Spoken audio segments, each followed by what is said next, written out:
Salut et bienvenue sur la chaîne TechWall pour une nouvelle vidéo dans la série Symfony 6.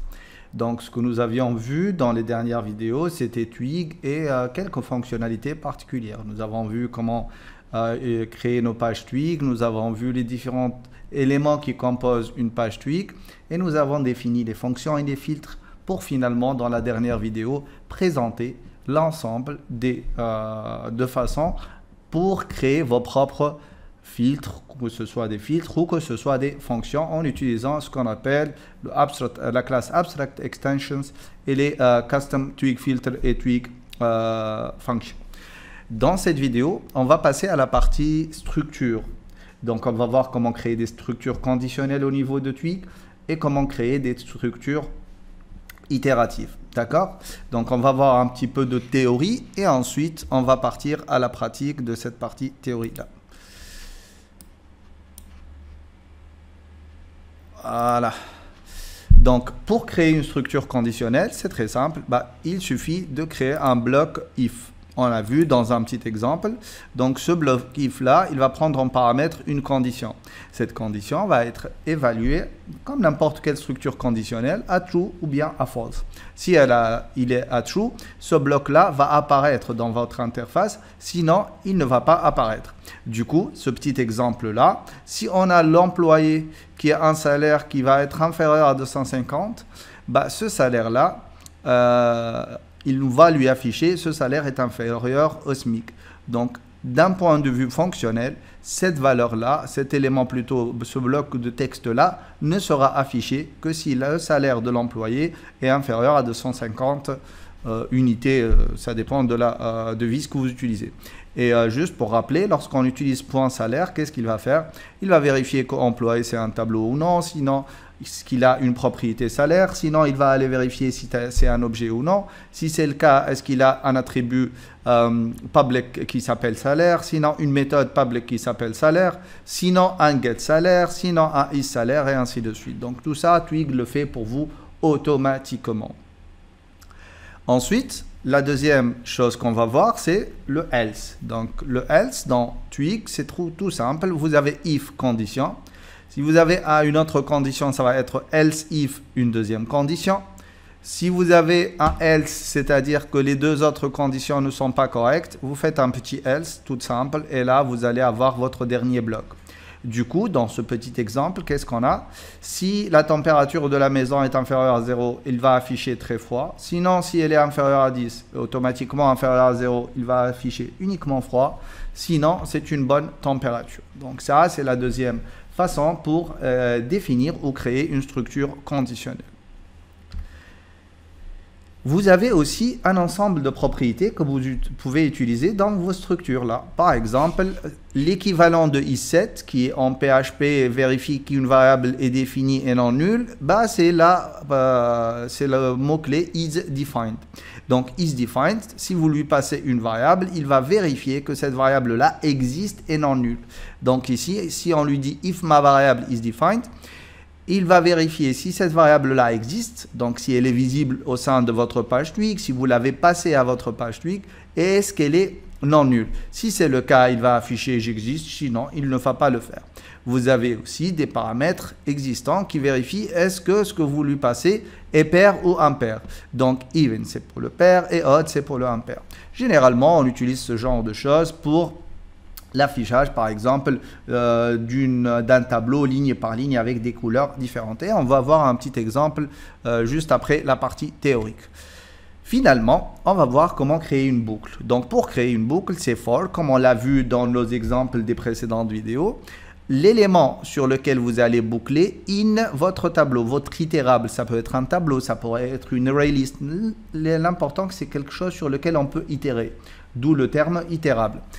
Et donc, pour chacune des valeurs ici, pour chaque élément, on va exécuter ce code-là avec une valeur différente qui correspond à la valeur de l'élément actuel. C'est-à-dire, si on a un petit tableau qui contient, par exemple, 1, 2, 3, si valeur contient 1, 2, 3, dans la première itération, valeur va prendre la valeur 1, dans la deuxième, la valeur 2, et dans la dernière, la valeur 3. Et ensuite, vous avez ce petit else. Ça, c'est très rare de le voir dans n'importe quel langage. En fait, C'est tout simple. Ce else là ne va être exécuté que si le tableau que vous essayez de boucler sur est vide tout simplement. Donc si ce tableau ne contient aucune valeur, il va exécuter ça. Sinon, ça il va l'oublier, il va uniquement itérer sur les éléments de votre tableau. Donc si on reprend cet exemple là, donc for joueur, in joueur. Donc si on a des joueurs, on va les afficher. On va afficher leur nom un par un. Donc vous voyez qu'on veut itérer sur les LI, c'est pour ça que la boucle elle se trouve à l'intérieur du OL. Donc un seul OL, un seul, et plusieurs LI. Du coup, si j'ai 11 joueurs, je vais afficher le nom de ces 11 joueurs-là, chacun dans une liste input, dans une ordered list. Sinon, donc si je n'ai pas encore la liste des joueurs, je vais afficher la liste n'a pas encore été renseignée. Ce qui est aussi génial dans ces boucles-là, c'est qu'on peut avoir une variable globale, plutôt une variable locale de votre boucle, pardon, qui s'appelle loop et qui a plusieurs propriétés. Donc cet objet-là, elle a la propriété index, c'est le numéro actuel de l'itération. Ça commence par 1. Vous avez aussi index 0, c'est-à-dire que c'est le numéro de l'itération si vous commencez à compter à partir de 0. Du coup, si vous avez 3 éléments, ça va être 0, 1, 2. Par contre, avec index, ça va être 1, 2, 3. Rev index, c'est combien d'itérations il me reste avant la fin de la boucle. Et je vais commencer à calculer à partir de 1. Rev index 0, c'est la même chose, mais commençant par 0. Et vous avez loop.first qui est un booléen qui va vous dire si c'est le premier élément ou pas de votre itération. Loop.last, est-ce qu'on est dans le dernier élément ou non. Et loop.length, c'est le nombre d'éléments de votre itération au total. Donc, par exemple, si vous lui passez un tableau de 3 éléments, il va vous afficher plutôt vous retourner 3. Donc, nous, on va essayer de reproduire cet élément-là. Donc, vous avez un tableau d'objets et il faudra afficher. Mais ce qu'il faut savoir, c'est que les éléments doivent être affichés une par une selon la couleur, en fait, selon la parité de l'élément. Donc, on va créer un petit exemple au niveau de notre tableau qu'on avait fait, donc dans le controller des tableaux. Et on va faire en sorte d'afficher ces éléments-là en utilisant la boucle et en utilisant quelques petites conditions. Donc, je vais rapidement venir ici au niveau de notre tab controller. Et au niveau de ce tab controller-là, je vais ajouter une nouvelle route. Donc, je vais récupérer ce code-là. Et je vais juste l'appeler /tab/users, tout simplement. Hop. Et ici, je vais l'appeler users, la fonction. Elle ne récupère aucun paramètre. Et hop, on a. Donc, vous voyez que c'est tout simplement une petite fonction, comme on fait d'habitude. Donc, cette fonction-là, elle va s'appeler users. Elle va être appelée lorsqu'on demande la route /tab/users. Ici, je vais appeler ça tab.user. Et faites attention parce qu'on a dit que l'identifiant de la route était unique. Donc, si vous avez deux routes avec le même nom, la deuxième sera toujours ignorée. Et maintenant, on va faire le travail nécessaire. Donc ici, on va faire un petit return $this flèche render. Hop. Et là, je vais lui passer la page qui s'appellera par exemple sous le dossier tab. Je vais avoir une page qui s'appelle users.html.twig. Ce qui est génial avec WebStorm ou bien PHP Storm ou bien PyCharm ou tous les produits IntelliJ, c'est que lorsque vous avez un fichier qui n'existe pas, il vous propose de vous le créer pour vous. Vous voyez, hop, je le crée. Et du coup, je vais avoir mon objet directement, mon fichier. Et ici, je vais préparer mon tableau d'utilisateur. Donc, je vais lui dire que $users, ça va être un tableau de tableaux.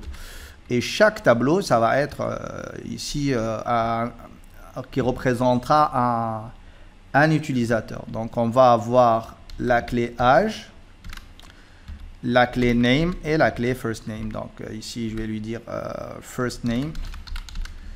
Donc le premier, on va l'appeler par exemple Ayman. Hein? Ok, hop. Maintenant, le name, ça va s'appeler, hop, il va s'appeler Celebrity. D'accord. Hop. L'âge, je vais lui dire que c'est 39 ans. D'accord. Et je vais refaire la même chose pour deux autres utilisateurs, tout simplement. Je vais mettre un point virgule ici. Et là, par exemple, le deuxième, ça va être Scandal. Hop. Il va avoir 3 ans. D'accord. Et le dernier, on va l'appeler, par exemple, Souhaib Yousfi. Hop. Souhaib Yousfi. Ok. Yousfi et il a 59 ans. D'accord? Ah, il rigole à chaque fois qu'on lui rappelle son âge, c'est pas grave. Et donc là, on va envoyer un petit tableau. Hop, avec mes users et ça va être représenté par $users. Voilà. Du coup, on a notre partie métier et nous, on veut l'afficher ici. Donc, je vais comme d'habitude créer ma page et je vais aller ajouter mon link de .css. Et ici, je vais lui dire assets. Assets. Ah, j'ai oublié de mettre les crochets. Donc, assets. Et là, je vais lui dire que ça va être bootstrap.css. Et là, juste, je vais m'arrêter une petite minute pour vous dire que vous voyez que là, on se répète à chaque fois. Et le fait de se répéter, ça montre que ce qu'on est en train de faire n'est pas bon. Et du coup, il faudra voir est-ce que Twig nous propose quelque chose pour éviter cette répétition. À chaque fois, je suis en train de répéter le même bloc de code qui ne change, qui change jamais. Donc cette question, il faut y réfléchir et trouver une solution. Et je vous rassure, Twig, elle en propose une solution et elle est très belle cette solution. Du coup, nous, on va avoir un petit tableau. Donc, je vais avoir mon table. Hop, table de la classe table. C'est la classe Bootstrap. OK. On va avoir un premier TR. Bon, je vais l'appeler TH pour dire Thead, dans lequel je vais mettre un TD x3. OK. Le premier, ça va être first name. Le deuxième, ça va être name. Et le troisième, ça va être H. Donc, cette partie, je ne vais pas boucler dessus. Pourquoi? Parce que c'est une partie qui est constante. Je vais avoir uniquement un seul table data, donc table head. Donc, par contre, si vous revenez à votre affichage, il faut voir que réellement, il faut que ça soit grisé. Et du coup, je vais aller juste vérifier au niveau de Bootstrap. Est-ce que j'ai une façon pour colorer mon élément en gris? Voilà, donc c'est la seule question qu'il faudra se poser. Et du coup, je vais venir ici, demander est-ce que j'ai Bootstrap table et row color. Voilà, la couleur de la ligne. D'accord? Juste, je vais ouvrir ça. Entre-temps, je vais juste lancer mon serveur. Il faudra aussi que j'ouvre ma base de données. Et ici, hop, Symfony Surf. Voilà. Comme ça, on ne perdra pas de temps après à attendre que le serveur soit lancé. D'accord. Et du coup, ici, qu'est-ce qu'on va faire? Donc, on va revenir pour voir est-ce que j'ai ma couleur grise. Donc, je vais descendre tout en bas pour chercher s'il y a quelque part où on a coloré nos différents éléments. Voilà. Donc, active, c'est gris. Et rouge, c'est danger et warning. Donc, c'est active. La première ligne, c'est active. Vous voyez que en fait le tableau c'est la classe table tout simplement, et donc ici c'est toute la ligne que je veux colorer, donc ça va être une coloration de la ligne entière. Donc ici je vais avoir une classe table, comment elle s'appelle la classe? Table active. Ok, table hop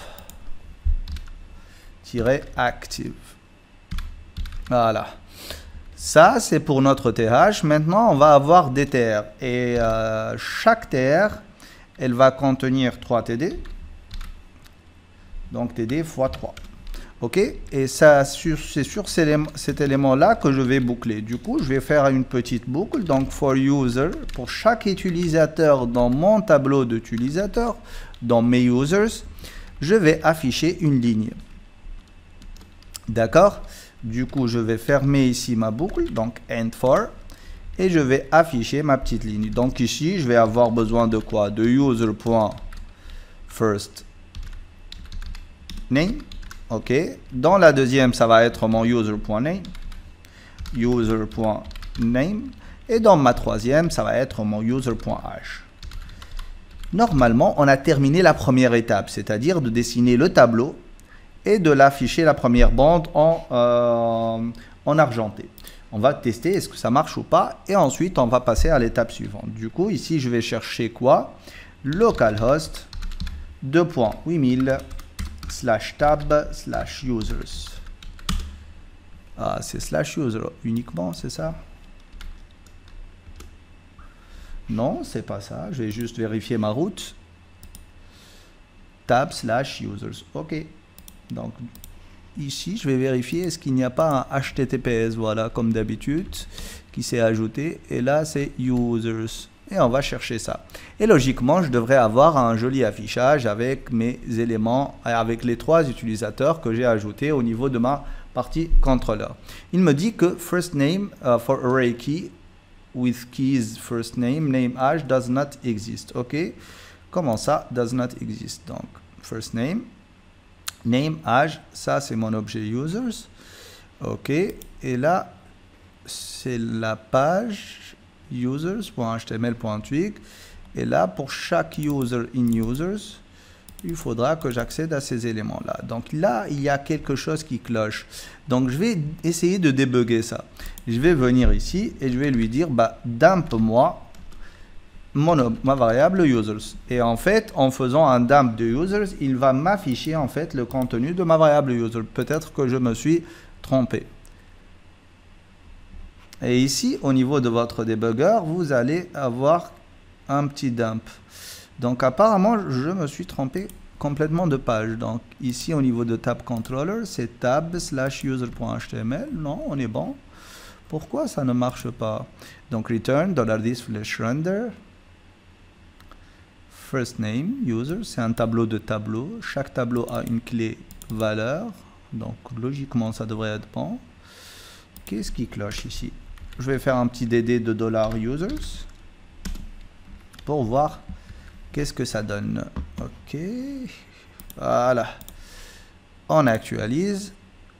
Voilà, on a un tableau de tableaux et chaque tableau contient les 3 opérations. Donc logiquement, ça devrait être bon. OK, donc DD users. Donc ça c'est bon.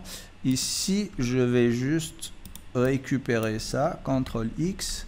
Je vais fermer ça et je vais faire un petit dump ici uniquement pour voir ce que ça va me donner. Donc en faisant ça, voilà, on a un tableau de Ray, first name. Voilà, donc ça c'est OK. Donc first name hash. Donc je ne vois pas où est l'erreur. Je vais faire un CTRL Z. Oui, je vais venir ici. Je vais juste essayer de comprendre qu'est-ce qui se passe ici. Hop. The key first name for array with keys first. Ah, ok, first an. Donc c'est moi qui me suis trompé en fait au niveau de la nomination. Il faut faire attention. Donc ici c'est first name. Vous voyez, des fois, déjà si j'avais bien lu l'erreur, je n'aurais pas eu à tout reprendre. Hein. Il m'a dit quelles sont les clés qu'il y avait, mais bon, c'est pas grave. On apprend de nos erreurs. Donc en actualisant, vous voyez, vous avez tous ces éléments-là. Donc ici, il y a une erreur quelque part. On va essayer de la corriger au niveau de l'affichage. Donc, on va revenir au niveau de notre twig. Donc, on a th, table heads, OK, /tablehead, et on a que dtd. Closing tag matches nothing. Ah bon. th, td.